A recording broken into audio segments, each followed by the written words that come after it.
नमस्कार, मेरा नाम बैजू है और मैं आपका स्वागत करता हूं हमारी भगवद गीता श्रृंखला में। इस खास वीडियो में हम अध्याय 1 के 10वें श्लोक का अध्ययन करेंगे। इस श्लोक में दुर्योधन अपनी सेना और पांडवों की सेना की तुलना करते हुए अपनी सेना की ताकत का वर्णन करता है।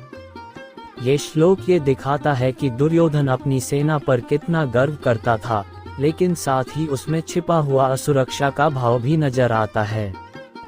तो चलिए बिना देरी के श्लोक को पढ़ते हैं और उसका अर्थ और भावार्थ समझते हैं। अध्याय 1 श्लोक 10। अपर्याप्तम तदस्माकं बलम भीष्माभिरक्षितम पर्याप्तम त्विद्मे तेषां बलम भीमाभिरक्षितम। श्लोक का अर्थ है, दुर्योधन ने कहा, हमारी सेना जिसकी रक्षा पितामह भीष्म कर रहे हैं अत्यधिक शक्तिशाली है, जबकि उनकी सेना जिसकी रक्षा भीम कर रहे हैं पर्याप्त है। अब इस श्लोक को विस्तार से समझते हैं। इस श्लोक में दुर्योधन अपनी सेना की तुलना पांडवों की सेना से कर रहा है। वह अपनी सेना को अपर्याप्त कहता है, जिसका यहाँ अर्थ असीमित या अपराजय है। इसका कारण यह है कि उसकी सेना का नेतृत्व स्वयं पितामह भीष्म कर रहे थे, जो न केवल महान योद्धा थे बल्कि युद्धकला में अद्वितीय थे। इसके विपरीत वह पांडवों की सेना को पर्याप्त कहता है, अर्थात सीमित और कमजोर, क्योंकि उसका नेतृत्व भीम कर रहे थे।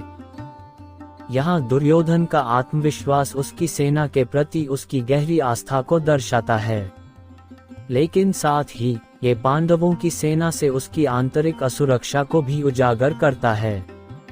पितामह भीष्म की ताकत पर दुर्योधन का गर्व उचित था, क्योंकि उनकी उपस्थिति कौरव सेना के लिए बहुत बड़ा संबल थी।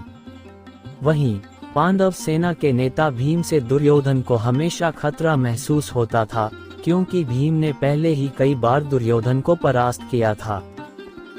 इस श्लोक से हमें ये सीख मिलती है कि आत्मविश्वास जरूरी है, लेकिन अपने विरोधियों को कम आंकने की गलती नहीं करनी चाहिए।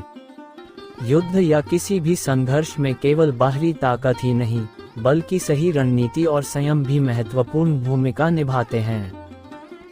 अगले वीडियो में हम अध्याय 1 के अगले श्लोक का अध्ययन करेंगे, जिसमें दुर्योधन अपनी सेना के योद्धाओं को संगठित और सतर्क रहने का आदेश देता है।